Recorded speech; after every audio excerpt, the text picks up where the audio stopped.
ಓಂ ಸಹನೌ ಸಹನೌ ಪುನಃ ಸಹ ವೀರ್ಯಂಕರವಾವಹೈ ತೇಜಸ್ವಿನಾವಧೀತಮಸ್ತು ಮಾ ವಿದ್ವಿಷೋಂ. ಶಾಂತಿ ಶಾಂತಿ ಶಾಂತಿ.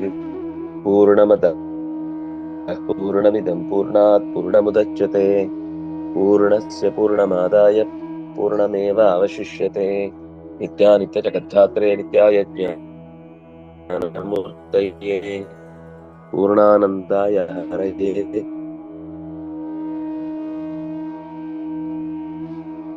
ಸರ್ವಯಜ್ಞಭುಜೇ ನಮಃ. ಶ್ರೀ ಗುರುಭ್ಯೋ ನಮಃ. ಹರಿ ಓಂ.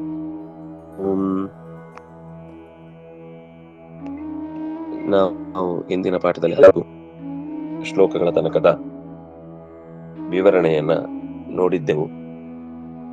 ಮನುಷ್ಯನಿಂದ ಹಿಡಿದು ವಿಂಚ ಸ್ಥಾನದ ತನಕ ಬರುವ ಪ್ರತಿಯೊಬ್ಬರೂ ಕೂಡ ಲೋಕದಲ್ಲಿ ಪರಸ್ಪರ ಅನೇಕ ಭೇದಗಳನ್ನು ಹೊಂದಿರುವವರು, ಅಂದ್ರೆ ಯೋಗ್ಯತೆಯಿಂದ ಹೆಚ್ಚು ಕಮ್ಮಿ ಇರುವವರು. ಹೆಚ್ಚು ಯಾರು ಅವರನ್ನು ಹೆಚ್ಚು ಗೌರವಿಸುವುದು, ಕಮ್ಮಿ ಯಾರಿರುವುದು ಅವರನ್ನು ಕಮ್ಮಿ ಗೌರವಿಸುವುದು ಅನ್ನುವುದು ಸರಿಯಾದ ವ್ಯವಹಾರ. ಅದನ್ನ ತರತಮ ಅನ್ನುವ ಶಬ್ದದಿಂದಲೇ ಹೇಳ್ತಾರೆ. ಎಲ್ಲಾ ದೇವತೆಗಳ ಪರಸ್ಪರ ಅವರ ನಡುವಿನ ಅಂತರವನ್ನ ತಿಳಿಯದೆ ನಾವು ಏನು ತಿಳಿದ್ರು ಕೂಡ ಅದು ಅಪೂರ್ಣವಾಗುತ್ತೆ. ಒಂದು ಅದರ ಜೊತೆಗೆ ವಿಷ್ಣುವಿನ ಉತ್ಕರ್ಷವನ್ನ, ಪರಮಾತ್ಮನ ಪರಮೋನ್ನತಿಕೆಯನ್ನ ಚೆನ್ನಾಗಿ ತಿಳಿದು ಸಮ್ಯಕ್ ಜ್ಞಾತ್ವಾ ವಿಮುಚ್ಯತೆ. ಉಳಿದ ದೇವತೆಗಳ ಅಂತರದ ಜೊತೆಗೆ ಪರಮಾತ್ಮನ ವೈಶಿಷ್ಟ್ಯವನ್ನ ತಿಳಿಯಲೇಬೇಕು. ಇದು ಮುಕ್ತಿಯನ್ನು ಹೊಂದುವುದಕ್ಕೆ ಇದ್ದೇ ಇರುತ್ತೆ. ಮುಕ್ತಾನಾಂ ಪರಾಗತಿ ಅನ್ನೋದು ಅವನೇ. ಅದಾಯ್ತು. ಕೂಡ ಎಂದೂ ಕೂಡ ಮುಕ್ತರಿಗೂ ಹರಿಗೂ ಅಭಿನ್ನತೆಯನ್ನು ಹೇಳುವುದು, ಅಥವಾ ಮುಕ್ತರಿಗೂ ಪರಸ್ಪರಲ್ಲಿ ಸಾಮ್ಯ ಹೇಳುವುದು, ಮುಕ್ತರಿಗೂ ಪರಮಾತ್ಮನಿಗೂ ಸಾಮ್ಯ ಹೇಳುವುದು, ಅವನಿಗಿಂತ ಹೆಚ್ಚಾಗುದು ಅಂತ ಹೇಳುದು, ಅಥವಾ ಒಂದೇ ಆಗುದು ಅಂತ ಹೇಳುದು, ಅಥವಾ ಭಾಗಹಾನಿ, ವಿಷ್ಣುವಿಗೆ ಒಂದು ಕಾಲದಲ್ಲಿ ಸ್ವಲ್ಪ ಭಾಗಹಾನಿಯಾಗಿ ಆಮೇಲೆ ಸರಿ ಹೋಗ್ತಾನೆ ಅಂತ ಹೇಳುದು, ಇದು ಯಾವುದನ್ನು ಕೂಡ ಮಾಡಬಾರದು ಅಂತ ಹಿಂದೆ ನೈವ ಚಿಂತೆಯಿತು. ಸರ್ವದೋಷದಿಂದ ಅವನನ್ನ ವಿಮುಕ್ತನನ್ನಾಗಿಯೇ ಚಿಂತನೆ ಮಾಡಬೇಕು. ಎಲ್ಲಾ ದೋಷಗಳಿಂದ ರಹಿತನಾಗಿಯೇ ಆತನನ್ನು ಚಿಂತನೆ ಮಾಡಬೇಕು. ಇದೆಲ್ಲ ಮಾತು ಬಂದ ಮೇಲೆ ಈಗ ಅವನ ಬಗ್ಗೆ ಒಂದು ಸರಿಯಾದ ಸ್ವರೂಪ ಚಿಂತನೆ ಬಂತು. ಬಹಳ ಅಗತ್ಯದ ಸಂಗತಿ. ಅವನ ಜಗತ್ತನ್ನು ಸತ್ಯವಾಗಿ ಸೃಷ್ಟಿ ಮಾಡ್ತಾನೆ. ಅನೇಕ ದೇವತೆಗಳ ಸಹಕಾರ ಅಂತಲ್ಲ, ಅದು ಅವರ ಸಾಧನೆಗೆ ಅದು ಸಹಕಾರವಾಗಿರುತ್ತೆ. ಅಷ್ಟೂ ದೇವತೆಗಳ ಕೊಡುಗೆಯನ್ನ ಆತ ಸ್ವೀಕರಿಸಿ ಅವರಿಗೂ ಕೂಡ ಯೋಗ್ಯವಾದ ಗೌರವ ಸ್ಥಾನಗಳನ್ನ ಅವರಿಗಿಂತ ಕೆಳಗಿನ ಭಕ್ತರಿಂದ ಕೊಡಿಸಿ ಅವರನ್ನು ಮತ್ತು ಈ ಸಾಧಕರನ್ನು ಬಿಡುಗಡೆಯ ದಾರಿಯತ್ತ ಕೊಂಡೊಯ್ತಾನೆ ಅನ್ನೋದು ಇಷ್ಟು ಸ್ಪಷ್ಟ ಆದಾಗ, ಅವನು ಸತ್ಯವಾದ ಜಗತ್ತನ್ನು ಸೃಷ್ಟಿ ಮಾಡುವುದರಿಂದ ಹಿಡಿದು ಏನಿದೆಯೋ ಅದನ್ನೇ ಯಥಾವತ್ತಾಗಿ ಆಯಾ ಸ್ಥಿತಿಯಲ್ಲಿ, ಆಯಾ ಸ್ಥಾನದಲ್ಲಿ, ಆಯಾ ತರತಮ ಭಾವದೊಂದಿಗೆ ತನ್ನ ಸುತ್ತ ಇರಿಸಿಕೊಂಡಿರ್ತಾನೆ ಅನ್ನೋದನ್ನ ತಿಳಿದಾಗ ಆಗ ಪ್ರಾರ್ಥನೆ ಮಾಡುವುದು ಸರಿ ಹೋಗುತ್ತೆ. ಏನು ಪ್ರಾರ್ಥನೆ ಮಾಡಬೇಕು ಅಂದ್ರೆ, ಹಿರಣ್ಮಯೇನ ಪಾತ್ರೇಣ ಸತ್ಯಸ್ಯ ಪಿಹಿತಂ ಮುಖಂ ತತ್ವಂ ಪೂಷನ್ನ ಪಾವೃಣು ಸತ್ಯಧರ್ಮಾಯ ದೃಢಯೇ. ಹಿರಣ್ಮಯೇನ ಪಾತ್ರೇಣ, ಬಂಗಾರದ ಪಾತ್ರದಲ್ಲಿ, ಸತ್ಯಸ್ಯ ಅಪಿಹಿತಂ ಮುಖಂ, ನೈಜ ಬದುಕು ತಳಿಗೆಯಲ್ಲಿ ಮುಚ್ಚಿ ಹೋಗಿದೆ. ಮೇಕಪ್ಗಳಲ್ಲಿ ಮನುಷ್ಯ ಮುಚ್ಚಿ ಹೋದಂತೆ, ಕಟಿಂಗ್ಗಳಲ್ಲಿ ಉದ್ಯಾನಗಳು ಮುಚ್ಚಿ ಹೋದಂತೆ, ಅಥವಾ ದಗಡೆಯ ಪ್ಯಾಕೆಟ್ಗಳಲ್ಲಿ ಪದಾರ್ಥಗಳು ಮುಚ್ಚಿ ಹೋದಂತೆ, ಪಾರ್ಸೆಲ್ಗಳಲ್ಲಿ ಹೊರಗಿನ ಪ್ಯಾಕ್ ಮುಚ್ಚಿದ್ ಹಾಕಿದಂತೆ, ಒಳಗೆ ಏನಿರುತ್ತೆ ಅಂತ ಗೊತ್ತಿರೋದಿಲ್ಲ, ಬಂದ್ಮೇಲೆನೆ ನಿಶ್ಚಯ ಅದು ಹೌದು ಅಂತ. ಹೀಗೆ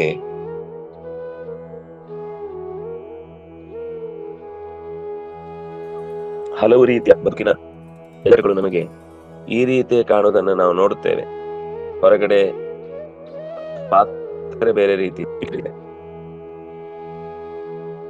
ಹಾಕಿಕೊಟ್ಟಂತಹ ಲಕ್ಷಣಗಳು ಅವರಿಗೆ ಸರಿಯಾದ ರೀತಿಯ ಚಿತ್ರಣವನ್ನ ಕೊಡುವುದಿಲ್ಲ. ಅದು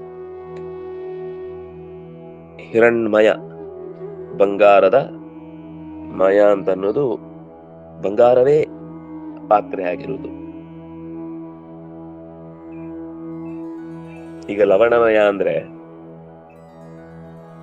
ಬೇರೆ ಎಲ್ಲ ಇದ್ದು ಲವಣ ಜಾಸ್ತಿ ಇರುವುದು, ಅದು ವಿಕಾರ ಅರ್ಥದಲ್ಲಿ ಮಯ ಪ್ರತ್ಯಯ ಅಂತ ಹೇಳ್ತಾರೆ.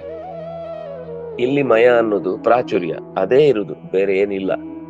ಪ್ರಚುರ ಭಾವ ಇದ್ದದ್ದನ್ನೇ ಮಯ ಶಬ್ದ ಹೇಳುತ್ತೆ, ಅದು ಬಿಟ್ಟು ಬೇರೆ ಯಾವುದು ಇಲ್ಲ. ಅಂತಹ ಪಾತ್ರದ ಒಳಗೆ ಸತ್ಯಸ್ಯ ಮುಖಂ ಅಪಿಹಿತಂ, ಮುಚ್ಚಿಡಲ್ಪಟ್ಟಿದೆ. ಸೂರ್ಯನ ಹೊರಮುಖದ ಕಣ್ಣು ಅಂದ್ರೆ ಬಂಗಾರದ ಬಣ್ಣ ಏನಿದೆ, ಅದು ನಿಜವಾದ ಕಣ್ಕುಕ್ಕದ ಬೆಳಕಿನ ಚಂದವನ್ನ ಮುಚ್ಚಿಟ್ಟಿದೆ.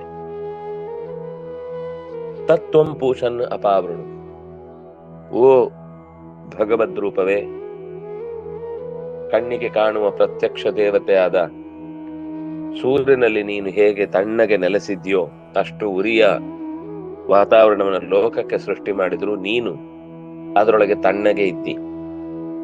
ನೀನು ಆ ಉರಿಗೆ ಉರಿದು ಹೋಗಿಲ್ಲ.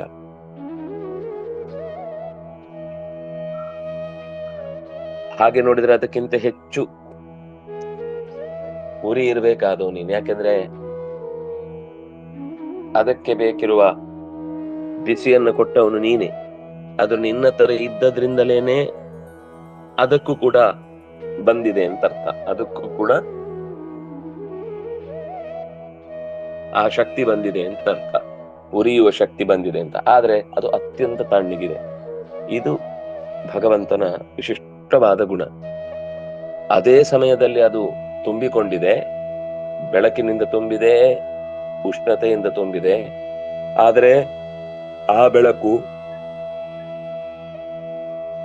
ಸೂರ್ಯನ ಬೆಳಕಿನಂತೆ ಬೆಳಕಲ್ಲವೇ ಅಲ್ಲ, ಅತ್ಯಂತ ಸಮಾಧಾನದ ಬೆಳಕು.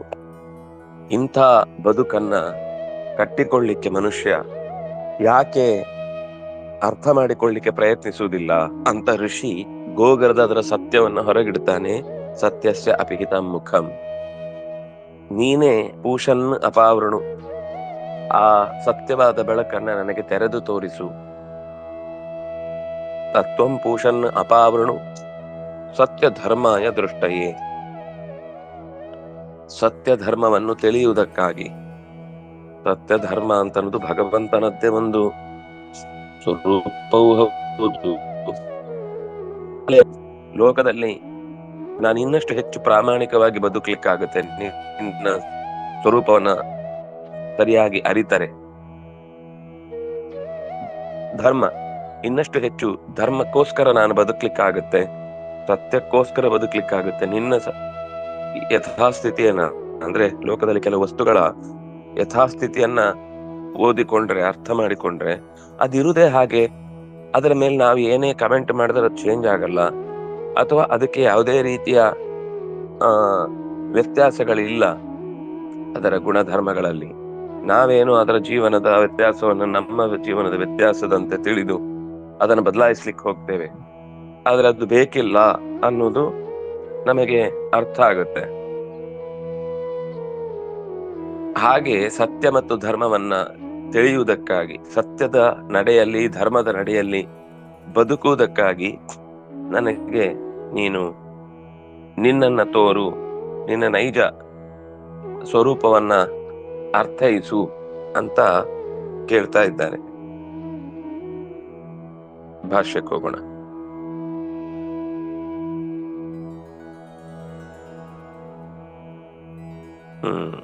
ಪಾತ್ರಂ ಹಿರಣ್ಮಯಂ ಸೂರ್ಯಮಂಡಲಂ ಸಮುದಾಹೃತಂ, ಪಾತ್ರಂ ಸೂರ್ಯಮಂಡಲಂ ಸಮುದಾಹೃತಂ.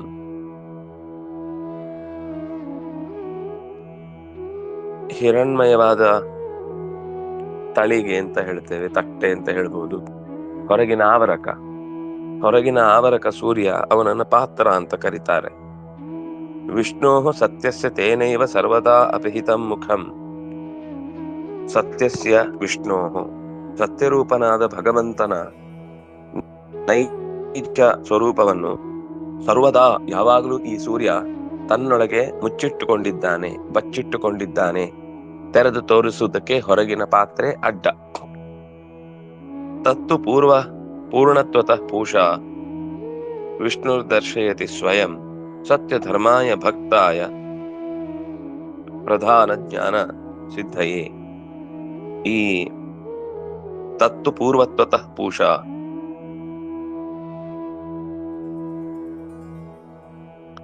ಅವನನ್ನ ಪೂಷಾ ಅಂತ ಅಂದ್ರೆ ಸತ್ಯ ಧರ್ಮಾಯ ಅಂದ್ರೆ ಏನು? ಸತ್ಯ ಧರ್ಮಾಯ ಅಂತಂದ್ರೆ ಭಕ್ತಾಯ ಅಂತ ಅಂದ್ರೆ ಅದು ಸತ್ಯ ಮತ್ತು ಧರ್ಮದಲ್ಲಿ ನಡೆಯುವ ಭಕ್ತನಿಗೆ ಸತ್ಯ ಧರ್ಮಾಯ ದೃಷ್ಟಯೇ, ಸತ್ಯ ಧರ್ಮನಾದಂತಹ ಸಾಧಕನ ಜೀವನ ದೃಷ್ಟಿಗಾಗಿ, ಸತ್ಯ ದೃಷ್ಟಿಯನ್ನು ಪಡೆಯುವುದಕ್ಕಾಗಿ, ಧರ್ಮ ದೃಷ್ಟಿನ ಹೊಂದುವುದಕ್ಕಾಗಿ ನೀನು ಅಂತ ಹೇಳ್ತಾ ಇದ್ದಾನೆ. ಮುಂದೆ ಹೋಗ್ಲಿ, ಇನ್ನು ಚೂರು ಮುಂದೆ. ಪ್ರಧಾನ ಜ್ಞಾನ ರೂಪತಃ, ಪ್ರಧಾನ ಜ್ಞಾನದ ರೂಪಯ ಅಂದ್ರೆ ರೂಪ ಅಂದ್ರೆ ಸ್ವರೂಪ. ಪ್ರಧಾನ ಜ್ಞಾನ ಸ್ವರೂಪ ಅಂದ್ರೆ ಭಗವಂತ ಸತ್ಯ. ಆದ್ರಿಂದಾಗಿ ನಮ್ಮ ದೃಷ್ಟಿ ಸತ್ಯದ ದೃಷ್ಟಿಯಲ್ಲಿ, ಧರ್ಮದ ದೃಷ್ಟಿಯಲ್ಲಿ ಇರ್ಬೇಕು ಅಂದ್ರೆ ಅವನು ಸತ್ಯ ಧರ್ಮ ಅಂತ ಗೊತ್ತಾಗ್ಬೇಕು. ಅದಕ್ಕೆ ಒಂದು ಅಂಶವನ್ನ ಹೇಳಿದ್ದೇನು ಅಂತಂದ್ರೆ ಪೂರ್ಣ ಅವನು ಜ್ಞಾನ ಸ್ವರೂಪ, ಅಥವಾ ಇನ್ನು ಅವನನ್ನ ಪೂಷಾ ಅಂದ್ರೆ ಪೂರ್ವದಲ್ಲಿ ಇದ್ದವನು, ಎಲ್ಲರಿಗಿಂತ ಮೊದಲು ಇದ್ದು ಪೂಷಣ ಶಕ್ತಿ.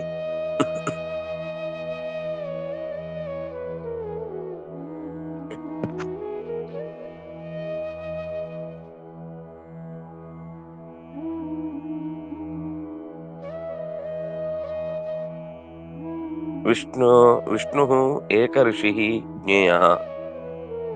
ನಾರಾಯಣನೇ ಏಕ ಋಷಿ. ಏಕ ಋಷಿ ಅಂದ್ರೆ ಪ್ರಧಾನ ಋಷಿ, ಎಲ್ಲ ಕರ್ತವ್ಯಗಳನ್ನ ನಿಶ್ಚಯವಾಗಿ ಮಾಡುವವನು ಅಂತ ಅರ್ಥ. ಏಕ ಋಷಿ, ಏಕ ಋಷಿ ಜ್ಞೇಯ. ಯಮೋ ನಿಯಮನಾಧರಿ ವ್ಯೂಹ ರಶ್ಮೀನ್ ಸಮೂಹ ತೇಜೋ ಯತ್ತೇ ರೂಪಂ ಕಲ್ಯಾಣತಮಂ ತತ್ತೇ ಪಶ್ಯಾಮಿ ಅಂತ ಆ ಮಂತ್ರದಲ್ಲಿ ಬಂದ ವಿವರಣೆಗಳನ್ನ ಏಕ ಋಷಿ. ಋಷಿ ಅಂದ್ರೆ ಜ್ಞಾನಿ ಅಂತ ಅರ್ಥ. ಏಕ ಋಷಿ ಅಂತಂದ್ರೆ ಪ್ರಧಾನ ಋಷಿ ಅಂತ ಅರ್ಥ. ಉಳಿದ ಎಲ್ಲ ಎಷ್ಟೆಲ್ಲ ವಿಶ್ವಾಮಿತ್ರ ಪರಾಶರೌರ ಭೃಗವೋ ಗಸ್ತ್ಯ ಪುಲಸ್ತ್ಯ ಕ್ರತು ಅಂತ ಸಪ್ತರ್ಷಿಗಳು ಬಿಟ್ಟು ಇನ್ನೂ ಅನೇಕ ಋಷಿಗಳ ಗುಂಪೇನಿದೆ, ಅವ್ರು ಎಲ್ಲರಿಗಿಂತ ಪ್ರಧಾನ ಋಷಿ ಯಾರು ಅಂದ್ರೆ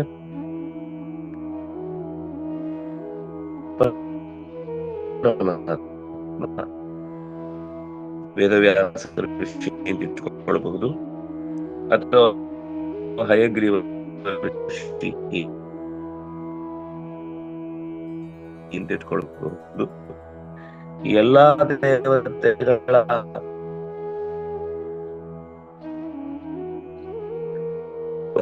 ಋಷಿ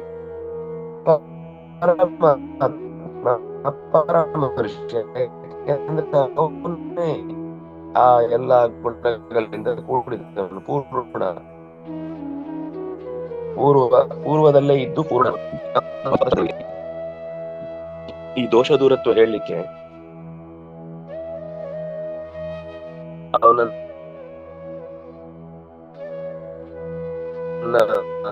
ಉಪನಿಷತ್ತುಗಳು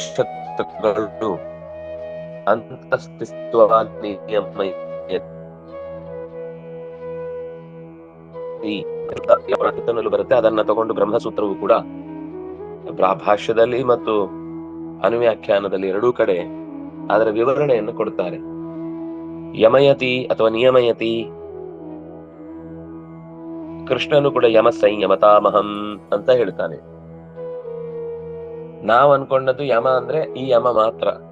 ಆದ್ರೆ ಯಮ ಅನ್ನೋದಕ್ಕೆ ಇನ್ನೂ ತುಂಬಾ ದೊಡ್ಡ ಅರ್ಥ ಇದೆ. ಕೇವಲ ಸಂಹಾರ ಕಾಲದಲ್ಲಿ ಅವರನ್ನ ಕರ್ಕೊಂಡು ಹೋಗ್ತಾನೆ ಅಂತ ಮಾತ್ರ ಅಲ್ಲ. ಈಗ ನಮ್ಮ ಸ್ವಾತಂತ್ರ್ಯ ಕಡಿಮೆ ಇದ್ದಾಗ ನಮಗೆ ದುಃಖ ಜಾಸ್ತಿ. ಹೆಚ್ಚು ಹೆಚ್ಚು ಅಧಿಕಾರ ಬಂದಂತೆ ನಾವು ಹೆಚ್ಚು ಹೆಚ್ಚು ಬುದ್ಧಿ ಸರಿ ಇದ್ರೆ ವ್ಯವಹಾರವನ್ನ ಸರಿಯಾಗಿ ಮಾಡ್ಬೋದು. ಬುದ್ಧಿ ಕಮ್ಮಿಯಾಗಿ ಅಧಿಕಾರ ಜಾಸ್ತಿ ಸಿಕ್ಕರೆ ಅದು ಎಡವಟ್ಟಾಗುತ್ತೆ. ತಿಳುವಳಿಕೆ ಇದ್ದು ಸಾಮರ್ಥ್ಯ ಇದ್ದು ಅಧಿಕಾರ ಸಿಕ್ಕಿದ್ರೆ ಅದು ತುಂಬಾ ದೊಡ್ಡ ಸ್ಥಾನದಲ್ಲಿ ನಿಂತು ಲೋಕದ ಹಿತಕ್ಕೆ ಕಾರಣವಾಗುತ್ತೆ. ಸಾಮರ್ಥ್ಯ ಕಮ್ಮಿ ಇದ್ದು ಜ್ಞಾನ ಇದ್ರೂ ಕೂಡ, ದಕ್ಷತೆ ಇದ್ರೂ ಕೂಡ ಅಧಿಕಾರ ನಡೆಸಲಿಕ್ಕೆ ಆಗದೆ ಹೋದ್ರೆ ಅದು ಅಸಹಾಯಕತೆ ಆಗಿ ಕಾಡುತ್ತೆ. ಜ್ಞಾನ ಇದೆ, ಪ್ರಾಮಾಣಿಕ ಅಲ್ಲ. ಕೆಲವೊಮ್ಮೆ ಜ್ಞಾನ ಇದೆ, ದಕ್ಷತೆ ಇಲ್ಲ. ಕೆಲವೊಮ್ಮೆ ದಕ್ಷತೆ ಪ್ರಾಮಾಣಿಕತೆ ಎರಡೂ ಇದೆ, ಜ್ಞಾನ ಇಲ್ಲ. ಈ ಸ್ಥಿತಿಯಲ್ಲಿದ್ದಾಗ ಆ ಅಧಿಕಾರ ಅಂತ ಅನ್ನೋದಕ್ಕೆ ಉಪಯೋಗವೇ ಇಲ್ಲ, ಅಧಿಕಾರಕ್ಕೆ ಅರ್ಥವೇ ಇಲ್ಲ. ಇದ್ರಲ್ಲಿ ಯಾವ್ದು ಒಂದಿಲ್ಲ ಅಂದ್ರೂ ಅಧಿಕಾರವನ್ನು ನಡೆಸ್ಲಿಕ್ಕೆ ಸಾಧ್ಯ ಇಲ್ಲ. ಹಾಗಾಗಿ ನಿಯಮಯತಿ ಯಮಯತಿ ಅನ್ನುವ ಶಬ್ದದ ಹಿನ್ನೆಲೆಯಲ್ಲಿ ಏನು ಅಂದ್ರೆ, ಈಗ ನಾವೇನ್ ಅನ್ಕೋತೀವಿ, ಈಗ ಲೋಕದ ಕಾರ್ಯಭಾರ ನಡೆಸುವಾಗ ಎಷ್ಟು ಕಷ್ಟ ಅಲ್ವಾ, ಎಷ್ಟು ವ್ಯವಸ್ಥೆ ಮಾಡ್ಬೇಕಲ್ವಾ. ಯಾವುದೋ ಒಂದು ಸಭೆಯ ಅಥವಾ ಯಾವುದೋ ಒಂದು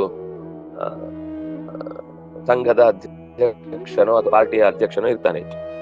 ಅವನಿಗೆ ಈ ಜವಾಬ್ದಾರಿ ಹೆಚ್ಚಿದಂತೆ ಟೆನ್ಷನ್ ಜಾಸ್ತಿ.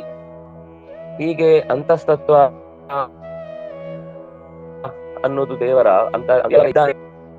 ಅಂತಸ್ತತ್ವ ಅಥವಾ ಅಂತರಾಧಿಕರಣ ಎಲ್ಲೆಡೆ ಇದ್ದಾನೆ, ಎಲ್ಲೆಡೆ ಇದ್ದು ಖುಷಿಯಾಗಿದ್ದಾನೆ ಅನ್ನೋದಾದ್ರೂ ಕೂಡ ಈ ಖುಷಿ ಸಾಧ್ಯನೇ ಇಲ್ಲ ಅಂತ ಒಂದು ಆಕ್ಷೇಪ ಬರುತ್ತೆ ದೇವರ ಮೇಲೆ. ಅವನು ಸುಖವಾಗಿರ್ಲಿಕ್ಕೆ ಸಾಧ್ಯವೇ ಇಲ್ಲ. ಯಾಕೆಂದ್ರೆ ಲೋಕದಲ್ಲಿ ನಮ್ಗೆ ಗೊತ್ತಿದೆ, ಒಬ್ಬ ಪಾರ್ಟಿಯ ಅಧ್ಯಕ್ಷನಿಗೆ ಎಷ್ಟು ಟೆನ್ಷನ್ ಇರುತ್ತೆ ಅಂದ್ರೆ, ಕಾರ್ಯ ಮಾಡುವವನಿಗೆ ಏನು ಕಾರ್ಯ ಮಾಡದೆ ಸುಮ್ನೆ ಓತ್ಲಾ ಬಿದ್ದವನಿಗೆ ಯಾವ್ದು ಕಷ್ಟ ಅಲ್ಲ, ಅಥವಾ ಯಾವ್ದು ಅವನಿಗೆ ಸೀರಿಯಸ್ನೆಸ್ ಇಲ್ಲ. ಸುಮ್ನೆ ಪಕ್ಷದ ಅಧ್ಯಕ್ಷ ಅಂತ ಹೇಳ್ತಾನೆ, ಸಮಸ್ಯೆ ಬಂದಾಗಲ್ಲ ವಿದೇಶದಲ್ಲಿ ಓಡಿ ಕೂಡ್ತಾನೆ ಅಂತಂದ್ರೆ ಅವನು ಅಧ್ಯಕ್ಷ ಅಂತ ಪಟ್ಟ ಅಷ್ಟೇ. ಅವನಿಗೆ ಅದರ ಬಗ್ಗೆ ನಡೆಸುವುದರ ಬಗ್ಗೆ ಏನು ತಲೆಬಿಸಿರುವುದಿಲ್ಲ. ಅಂಥವನನ್ನ ಬಿಟ್ಟು ನಿಜವಾಗಿ ಒಬ್ಬ ತಲೆ ಕೆಡಿಸಿಕೊಳ್ಳುವವನಾದಾಗ, ಪ್ರಾಮಾಣಿಕನಾದಾಗ, ದಕ್ಷನಾದಾಗ, ಧರ್ಮವನ್ನ ಪರಿಪಾಲಿಸಬೇಕು ಅನ್ನುವ ಎಚ್ಚರ ಇದ್ದಾಗ ತುಂಬಾ ಒತ್ತಡ ಇರುತ್ತೆ ಎದೆ ಮೇಲೆ. ಏನಪ್ಪಾ ಇಷ್ಟು ಮಾಡುದು, ತುಂಬಾ ವ್ಯವಸ್ಥಿತವಾಗಬೇಕು. ನಮ್ಗೆ 4 ಜನ ಮನೆಯಲ್ಲಿ ಇದ್ದು ಅವರವರಿಗೆ ಒಂದೊಂದ್ ತರದ ಜನ, ಅವ್ರನ್ನೆಲ್ಲ ನೋಡ್ಕೊಳ್ಬೇಕು ಅಂದ್ರೆ ನಾವೇ ಯಜಮಾನ ಆದ್ರೂ ತುಂಬಾ ಟೆನ್ಷನ್ ಆಗ್ಬಿಡ್ತೇವೆ. ತುಂಬಾ ಜವಾಬ್ದಾರಿಯಿಂದ ಅವ್ರಿಗೇನಾದ್ರೂ ಬೇಜಾರಾದ್ರೆ, ಹಾಗಾದ್ರೆ ಹೀಗಾದ್ರೆ ಅಂತ ನಾವು ತಲೆ ಕೆಡಿಸಿಕೊಳ್ತೇವೆ. ಆದ್ರೆ ಭಗವಂತ ಅಂತರ್ಯಾಮಿ ಆದದ್ರಿಂದ ಎಲ್ಲರ ಒಳಗೆ ಇದ್ದು ಅವ್ರು ಏನ್ ಕೇಳ್ಬೇಕು, ಏನ್ ಕೇಳಬಾರದು, ಈಗ ನಾವು ಅವನ ಒಳಗೆ ಇದ್ದು ಏನ್ ಕೇಳ್ಬೇಕು ಕೇಳಬಾರದು ಮಾಡ್ಲಿಕ್ಕೆ ಆಗುದಿಲ್ಲ. ಅದರಿಂದಾಗಿ ಅವನೇನೋ ನಾವ್ ಅನ್ಕೊಂಡಿದ್ದಕ್ಕಿಂತ ಬೇರೆನೆ ಕೇಳ್ತಾನೆ.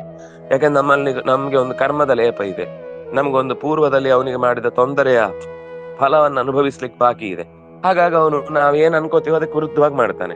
ಆದ್ರೆ ಭಗವಂತನಿಗೆ ಈ ಕರ್ಮದ ಲೇಪ ಇಲ್ಲ, ಅಥವಾ ಈ ಜಗತ್ತಿನಲ್ಲಿ ಹುಟ್ಟಬೇಕಾದ ಅನಿವಾರ್ಯತೆ ಇಲ್ಲ, ಅವನಲ್ಲಿ ಈ ಕೆಲಸ ಮಾಡ್ಲಿಕ್ಕೆ ಆಗುದಿಲ್ಲ ಅನ್ನುವ ದಕ್ಷತೆಯ ಲೋಪ ಇಲ್ಲ. ಅವನು ಎಲ್ಲಾ ಕಾಲದಲ್ಲೂ ಇದ್ದಾನೆ, ಎಲ್ಲಾ ದೇಶದಲ್ಲೂ ಇದ್ದಾನೆ.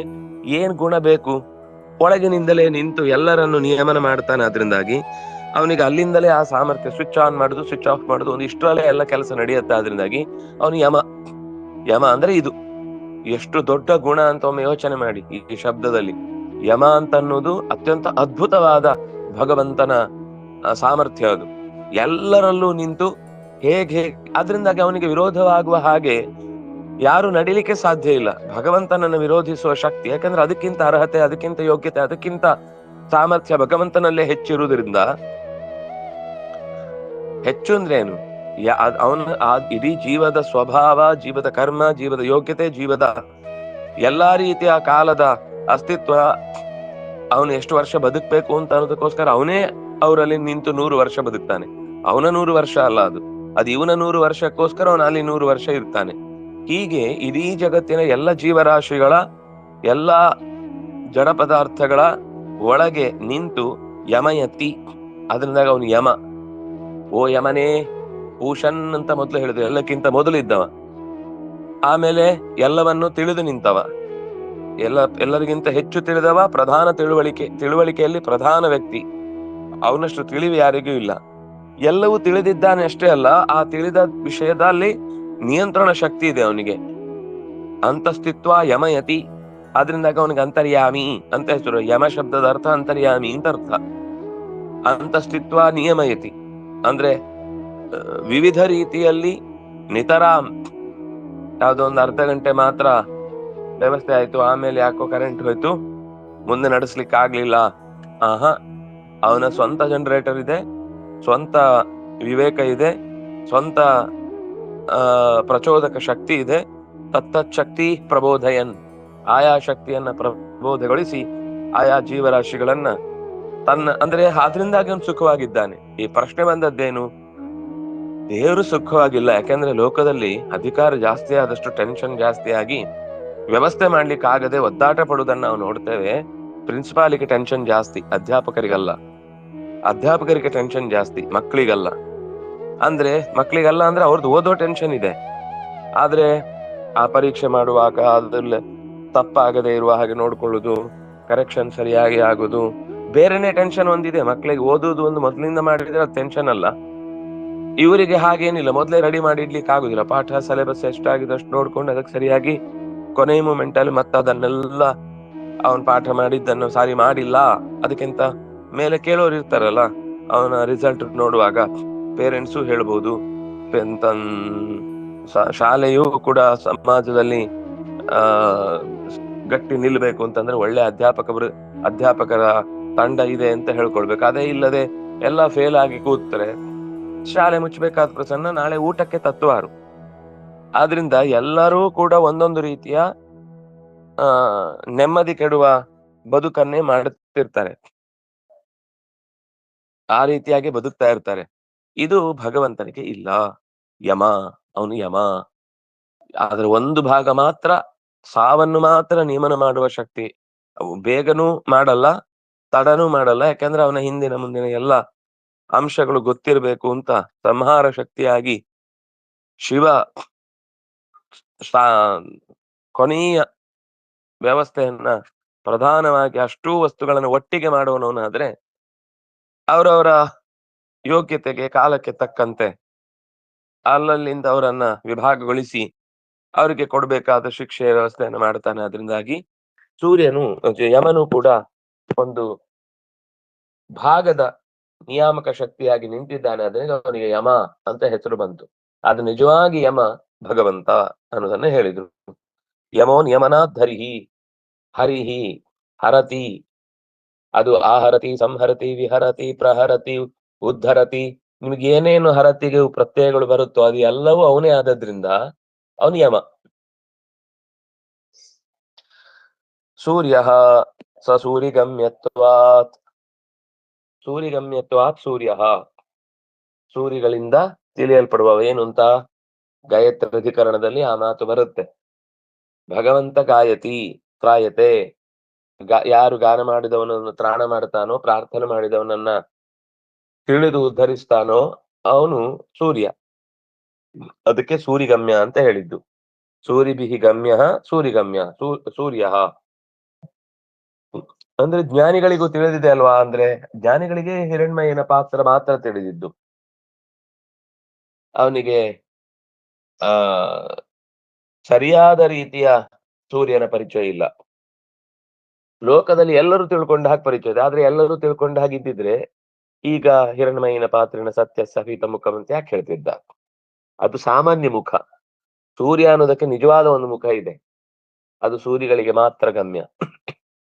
ಅದು ಯಾರು ಅಂದ್ರೆ ಪರಮಾತ್ಮನೇ. ಆ ಸೂರ್ಯ ಶಬ್ದ ವಾಚ್ಯನಾದವನು, ಹೊರಗಿನಿಂದ ತಳಿಗೆಯಿಂದ ಪರಿಚಿತನಾದವನು ಆದಿತ್ಯ, ಅಂದ್ರೆ ಅದಿತಿಯ ಮಗ, ವಿವಸ್ವಾನ್ ಅಂತ ನಾವು ಕರೆಯುವಂತಹದ್ದು.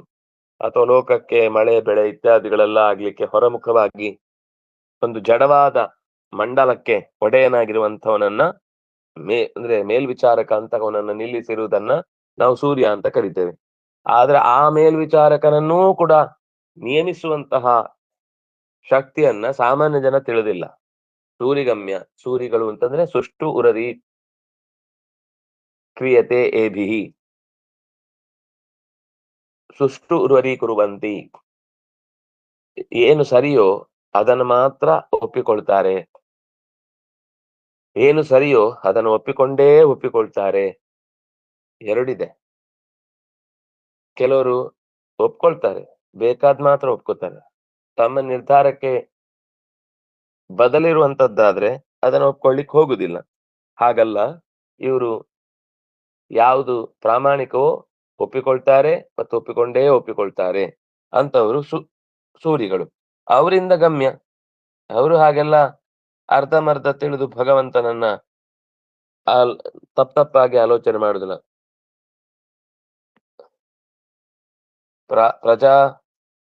ಪ್ರಾಜಾಪತ್ಯ ಪ್ರಜಾಪತೇ, ಪ್ರಜೆಗಳ ಪತಿಯಾದದ್ರಿಂದ ಅವು ನನ್ನ ಪ್ರಾಜಾಪತ್ಯ ಸ್ಥಾನದಲ್ಲಿ ಲೋಕ ಗಮನಿಸುತ್ತೆ. ಪ್ರಜಾಪತಿಗಳು ತುಂಬಾ ಜನ ಇದ್ದಾರೆ. ಬ್ರಹ್ಮನನ್ನು ಪ್ರಜಾಪತಿ ಅಂತಾನೆ ಕರೆಯುವುದು. ಆದ್ರೆ ಸರಿಯಾದ ಅರ್ಥದಲ್ಲಿ ಮಹಾ ಪ್ರಜೆಗಳನ್ನ, ಎಷ್ಟು ಸರ್ತಿ ಸೃಷ್ಟಿ ಆಯ್ತು ಅಷ್ಟೂ ಸರ್ತಿಯ ಪ್ರಜೆಗಳನ್ನ ಪಾಲನೆ ಮಾಡಿದಂತಹ, ಪೋಷಣೆ ಮಾಡಿದಂತಹ ಪತಿ ಭಗವಂತ ಆದದ್ರಿಂದಾಗಿ ಎಲ್ಲವೂ ಕೂಡ, ಪ್ರಜೆಗಳೆಲ್ಲವೂ ಕೂಡ ಸ್ತ್ರೀಲಿಂಗದ ಶಬ್ದ. ಪತಿ ಆದವನು ಅವನೊಬ್ಬನೇ, ಆದ್ರಿಂದಾಗಿ ಅವನನ್ನ ಪ್ರಜಾಪತಿ ಅಂತ ಕರೆದ್ರು. ಅಂದ್ರೆ ಹೀಗೆ ಲೋಕದಲ್ಲಿ ಅತ್ಯಂತ ವಿಶಿಷ್ಟವಾದಂತಹ ಸೃಷ್ಟಿಯ ಪ್ರಕ್ರಿಯೆಯನ್ನ ಈ ಮುಖದಲ್ಲಿ ನಿರೂಪಣೆ ಮಾಡ್ತಾ ಇದ್ದಾರೆ.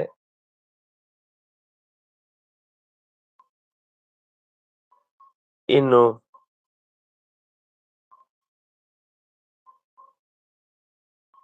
ಪುರುಷನ್ ಏಕರ್ಷೆ ಯಮ ಸೂರ್ಯ ಪ್ರಾಜಾಪತ್ಯ ವ್ಯೂಹ ರಶ್ಮೀನ್ ಅಂತ ಮುಂದೆ ವಿವರಣೆ ಕೊಡ್ತಾರೆ. ವಿಶೇಷೇಣ